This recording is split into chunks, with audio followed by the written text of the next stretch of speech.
Hey guys, welcome back, and for this video I'm going to show you how to invite someone to a channel in Slack. So first what you want to do is go to the website, then click on the channel, then click on the name of the channel right here on top. Go click on members, and as you can see there's a add people option right here, so you'd want to click on that.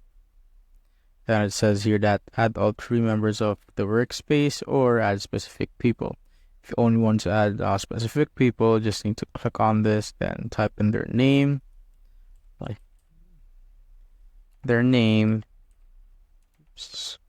like their name or their email, and just click on them, as you can see, and just click on add. But if you want to add all 3 members or all the members in your workspace, just simply click on this, then click on that.